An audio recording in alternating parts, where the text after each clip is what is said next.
There's a moment in Natalee King's story, a moment where the world goes utterly silent. She's alone, strung out, and furious at a God she no longer recognizes. And in her rawest pain, she does the only thing left. She screams. I said, God, I hate you. Why did you take John from me? And then something impossible happens. Her phone, untouched, in the room next door, starts playing their song. The song she and John shared. A melody rising from the static like a whisper from beyond. A love that refused to be silenced by death. Right after I said that, my phone started playing John and I's song. It started blasting it from my bedroom. And that moment, I don't think I fully believed it was a God thing, but I knew it was something.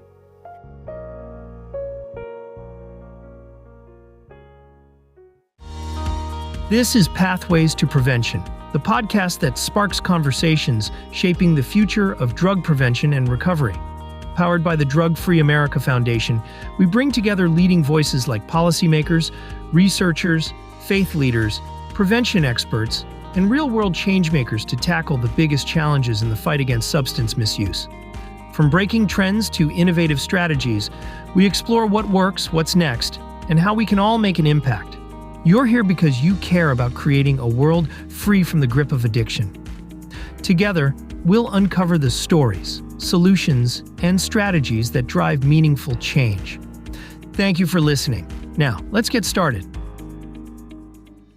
Hey friends, before we begin today's episode, I want to give you a gentle content warning. In this conversation, we discuss deeply personal experiences around grief, addiction, and loss of loved ones, and suicide. Some parts of the story are very raw and real. If you're in a tender place today, please take care of yourself. Listen when you're ready, or skip this episode if you need to. You're not alone, and help is always available. We've included resources in the show notes as well. Now, on to today's powerful story with Natalee King.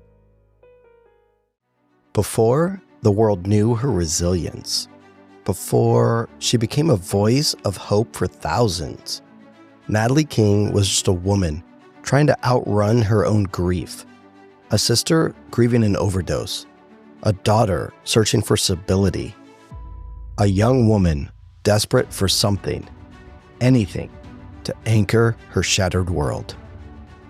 Natalee King is a U.S. Air Force veteran, a Gold Star widow, a mother, and a recovery advocate. But more than that, she's a survivor, a fighter who has faced unthinkable grief, battled addiction, and found her way to healing and purpose. Her story begins with devastating loss, the death of her sister to a drug overdose. When her sister passed away, something in Natalee broke wide open. She needed order, purpose, a reason to get out of bed each morning. So she enlisted in the Air Force, not just as a career move, but as a survival instinct. In the uniform, she found structure. In the service, she found a reason to keep breathing. After my sister's death, I really wanted to go to college, but I just wasn't in the right mindset. And my parents are the ones that really encouraged me to do something with my life. And they felt the military would be great structure. And so that's why I decided to join. It felt almost natural because I grew up with it my whole life. Now, I needed purpose in life, obviously. But I don't know if I was searching for that yet at that time, you know? As I've learned more and more about my own journey, my own story, it's always interesting when I finally start to see the light on how life, God, destiny, whatever term you want to call it, was shifting, was guiding me towards what I needed, even when I didn't know that that's what I needed. Absolutely. You said your parents really felt like, the military was going to be a good fit for you. It's what you needed at the time. Yeah. As you look back on your service, what were some of those things that the military brought you that, okay, yeah, I did need that. That was helpful. Definitely. It brought me discipline and structure, which I needed that so bad. I needed to be guided is what I needed. I needed someone to tell me what to do and when to do it, or else I wouldn't do it. I had no self-discipline at this time. And my first duty station was Japan, and at Yokota Air Base in Japan, and it was a wonderful place for a young woman starting off her life. I was excited and looking forward to my future at this time. And I remember getting to Japan, and that was the first time I felt optimistic after my sister's death. And in that new chapter, amidst deployment and duty stations, Natalee found something she never expected: love.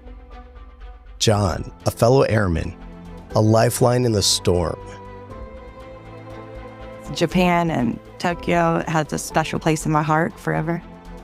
So my husband, he was a port dog, or 2T2, that was his AFSC. He worked on the flight line. At the time of his death, we were stationed in Maryland at Joint Base Andrews, which, for those who don't know, that's our presidential base. So Air Force One is there, and a Marine One, everything is there for our presidential base.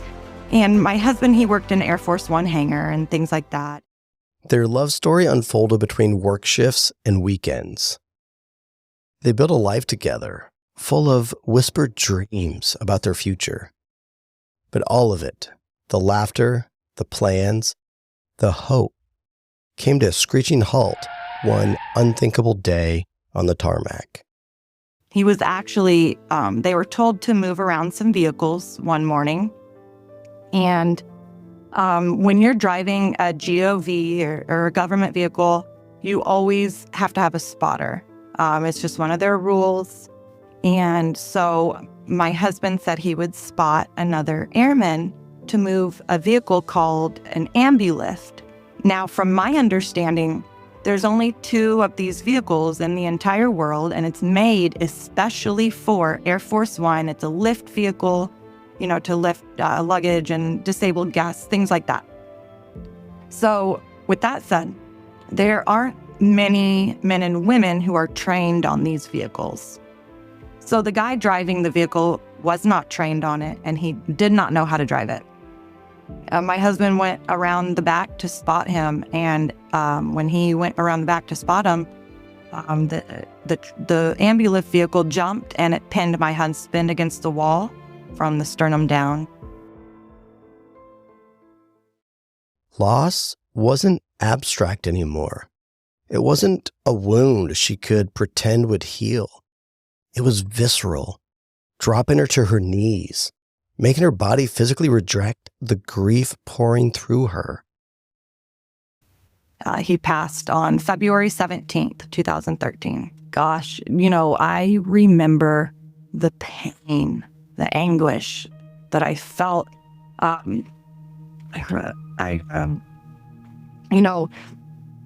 Grief, that initial shock of grief, it's not just a mental thing. It is so physical. Like, I remember literally my knees buckled and I fell to the floor. My legs could not hold me up. I fell to the floor and I started dry heaving.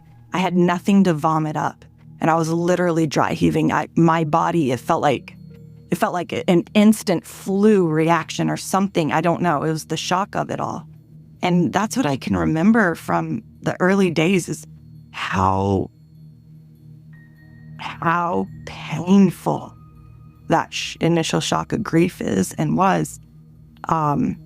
I remember not wanting to live anymore. I didn't want to live. I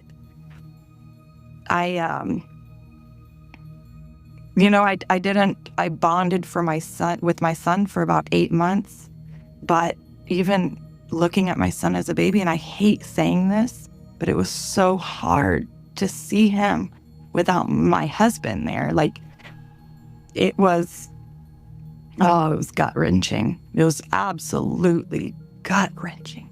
And I have seen grief, and this was something I've never felt before. Even when my sister died, like that alone was hard. But the hardest part about my sister's death was seeing my mom and dad in that type of pain. And it wasn't even the initial death of my sister that hurt me the most. It was seeing my parents' pain. And so when I felt the grief of John's death, it was so different. It was like losing the past, present, and future all at once. And faith, love, and hope felt like that was all just gone. Yes. And I had none of it. I had no faith, and I had no hope, and I didn't have love. I felt like I didn't have love. You talked about the flag in those early days. What did you mean by the flag looked different?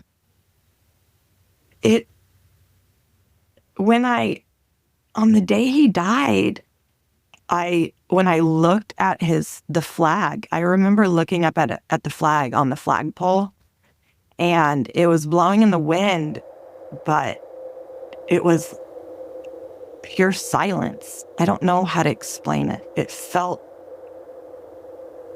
the colors were vivid, and it was just so silent. It was like silent, like, I don't know, seeing it draped over his coffin and the meaning of it, the meaning of our flag. It's, I don't know. It's something that a lot of people are taught about, but they don't experience it. Grief like that doesn't just stay in your heart. It seeps into your bones and into every breath. In the aftermath, well-meaning military doctors handed her prescriptions. Little pills they promised would numb the pain. And at first, they did. But for someone already haunted by addiction's legacy, it was like lighting a match in a house soaked with gasoline. There's so many different paths I could have taken, but my options at the time I felt were so limited. And the day that he died, I actually had 2 military doctors come to my bedside and prescribe me a medication for anxiety and sleep. That was it. I mean, I became an addict almost instantly. I didn't, of course, start abusing it instantly, but that was a setup for failure. It really was, especially knowing my history of addiction like they did and stuff. I feel like maybe that was the last thing they should have done. Maybe, I don't know, maybe I did need it to help me get through the services and stuff, I don't know. I think I should be dead, honestly, after this, After my grief and addiction, I'm surprised it didn't kill me. What followed wasn't just one bad night. It was years. Years of chaos, legal troubles, isolation, suicide attempts, and mornings where the mere act of waking up felt like a punishment. I would be in so much pain. My reality would set in, and I would be mad that I was alive. I would literally ask God to take me. Just take me. I can't. If I have to feel this type of pain, I would rather die. And, I masked that pain with pills. That's what I did. I masked it and numbed it and tried to move forward with my life, but my life was falling apart, absolutely falling apart. I had no purpose, no hope, no future. I really thought I was going to die an addict. It's often said that when you cry out in the darkness, sometimes the universe answers. Not with thunder, not with miracles, but with small, undeniable whispers. You are not alone. For Natalee, that whisper came through a song, a memory resurrected by unseen hands. I said, God, I hate you, why did you take John from me? And right after I said that, my phone started playing John and I's song. It started blasting it from my bedroom. And that moment, I don't think I fully believed it was a God thing, but I knew it was something. And so from that day forward, I started talking to God every day. And at first it wasn't very nice things I said. I would question him. I would challenge him, And maybe I didn't even pray every day. Maybe it was like once a week. Until I started praying more and more, and I started seeing my life change. But it was things that I was doing. God gave me the tools, and I had to do it myself. And it wasn't the only miracle. There's also Justin, a friend of John's, a quiet, steady presence who saw beyond her chaos and refused to walk away. He brought this man into my life named Justin after this time had happened. And he had known my husband. He went to high school with my husband, and he was just out of the Army. He did 7 years in the Army. And he had asked me to dinner, and I was passed out high the whole time at dinner. He brought me back to my parents' house, made sure I got to the door safely. And when I went and passed out, he talked to my parents while I was in my room. And he asked my parents if he could intervene and try to help me. My parents were desperate. They did not know what to do, and they agreed to this. And, Justin, he really stepped up, and he saved my life.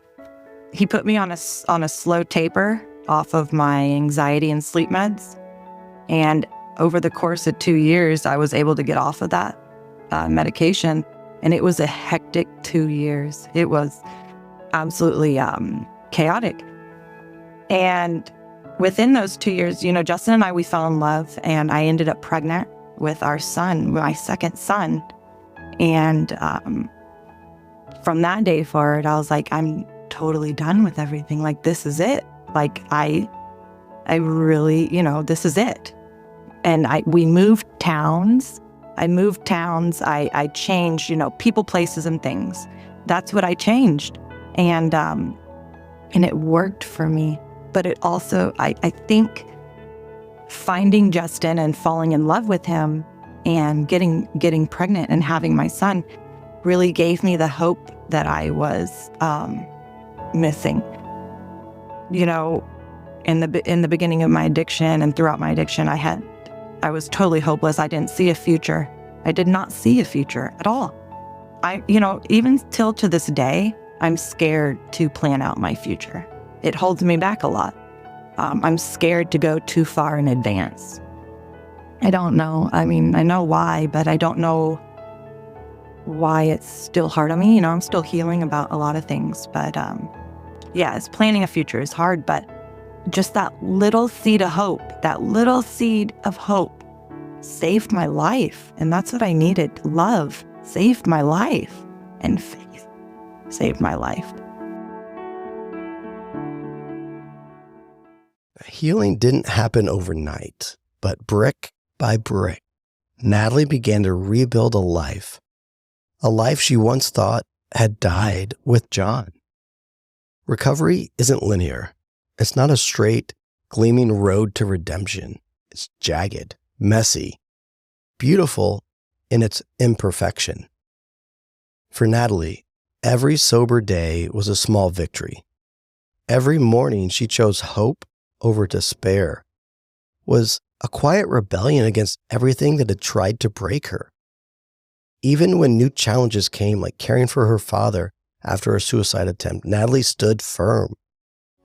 3 years into my recovery, I was tested to see how strong the way I coped with things were when my brother called me one day, and he said, he did so good though. He told me, listen, I need you to sit down.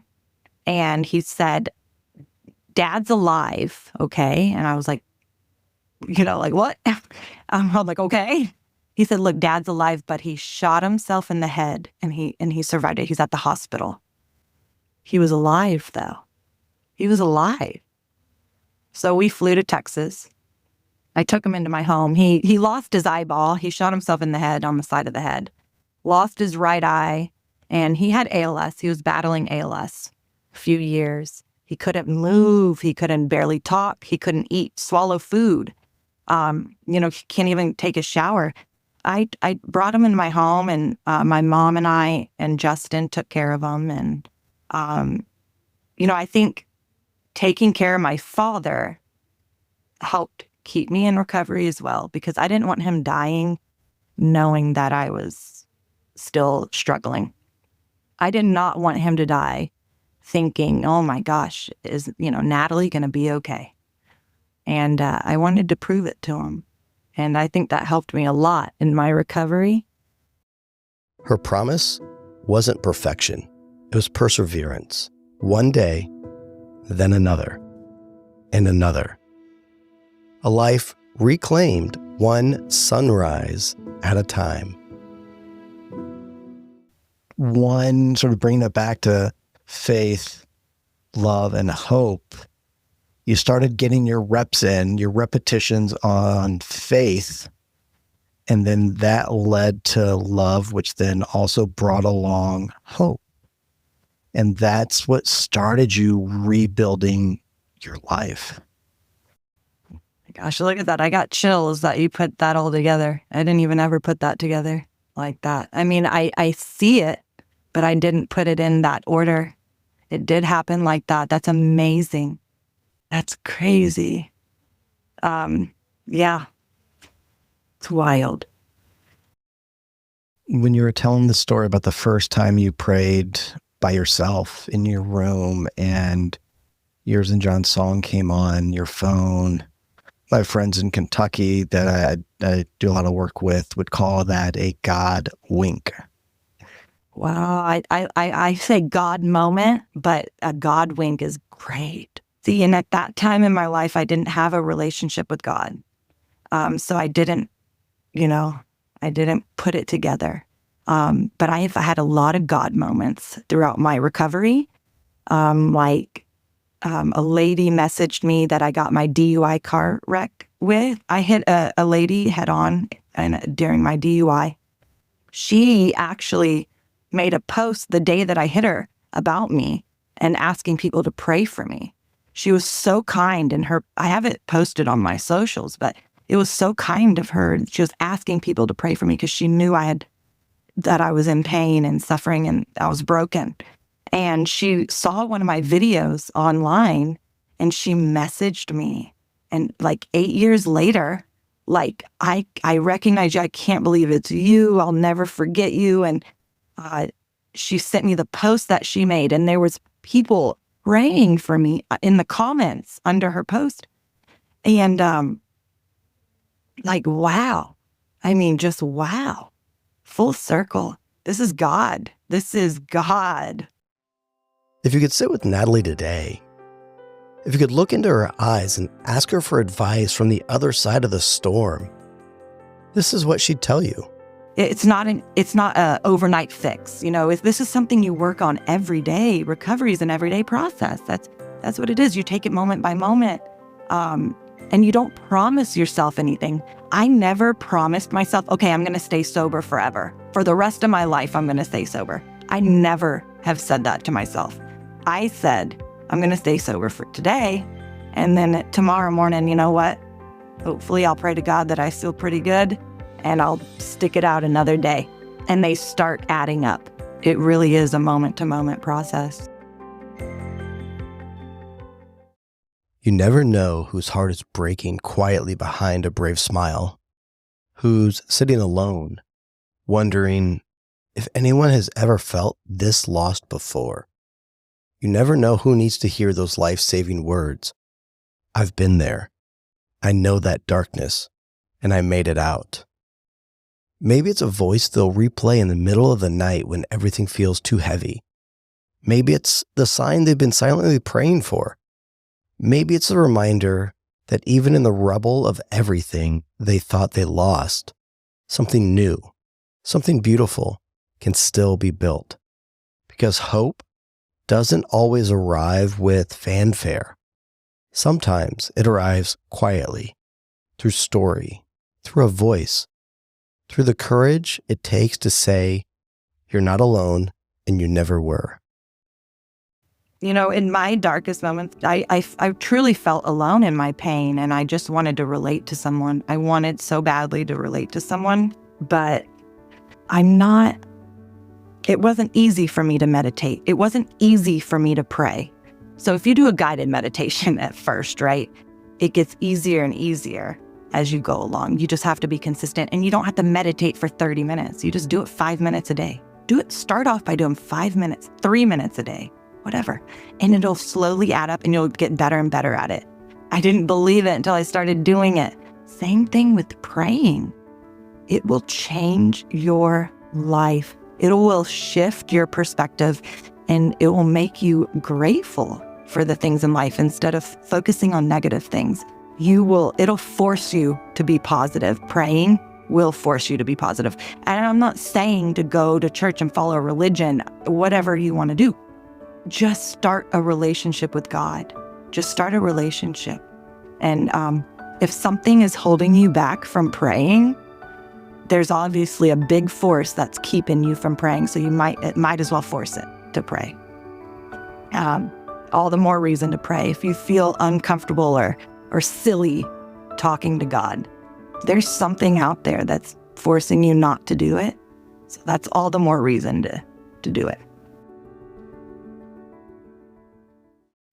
I just want to underline all of that. And yeah, for me, when I hit that 3-year mark of sobriety, it was clear that I had built very healthy coping mechanisms, but I had never truly actually unpacked my trauma or dealt with or healed in that way. I was just very healthy habits instead of the unhealthy habits like addiction.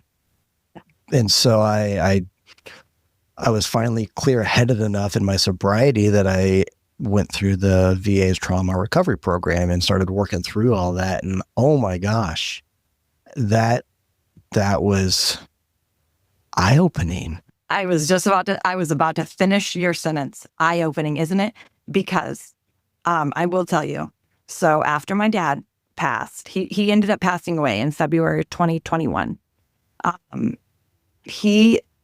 I started sharing my testimony online, and it was so healing. I didn't make a conscious choice like, oh, I'm going to share my story out there. That's not how this happened.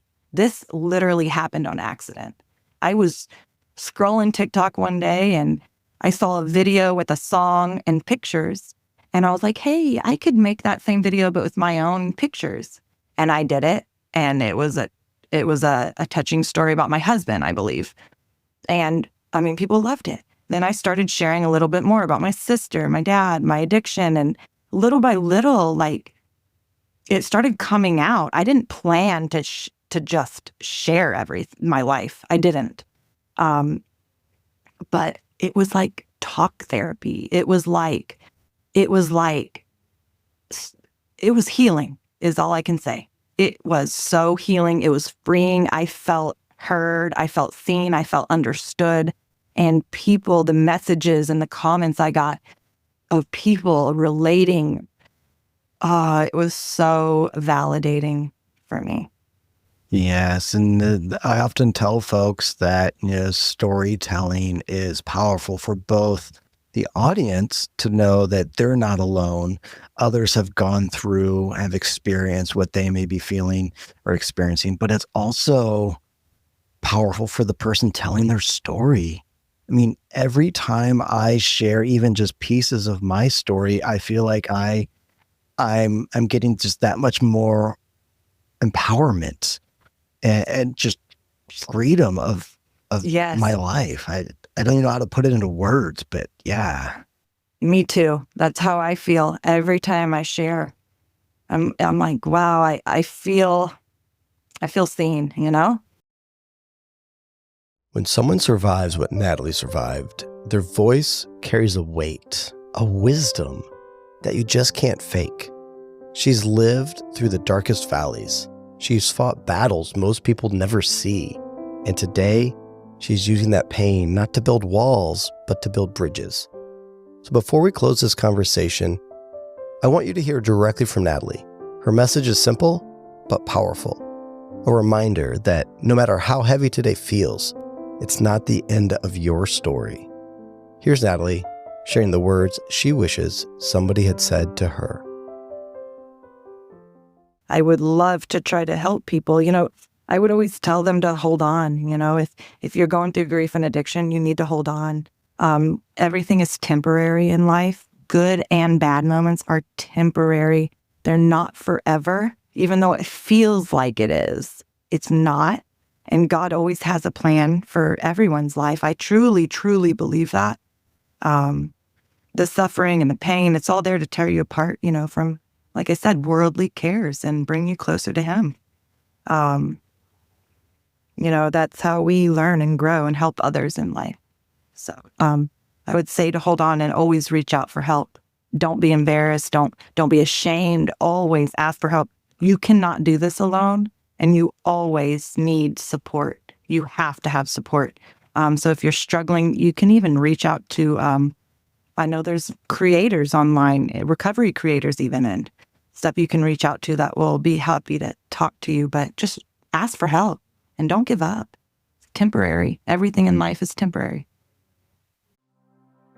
If you or someone you know is struggling, please reach out. Recovery isn't just a dream. Healing isn't just a slogan. It's real. It's possible. And you don't have to walk that path alone. You can follow Natalee's journey and her message of hope by checking the links in the show notes. And as always, thank you for listening to the Pathways to Prevention podcast. Stay strong, stay connected, and remember, hope is never out of reach. Thank you for joining us on this episode of Pathways to Prevention, brought to you by the Drug Free America Foundation. Together, we're building a future where communities thrive and individuals live free from the burden of substance misuse. If you found this conversation valuable, don't forget to subscribe and share it with others who care about making a difference. Your support helps us reach even more listeners around the world. To stay connected and explore more resources, visit us online at dfaf.org. Let's continue to spark conversations, drive change, and create pathways to a healthier, drug-free future. Until next time, thank you for listening and for being part of this mission.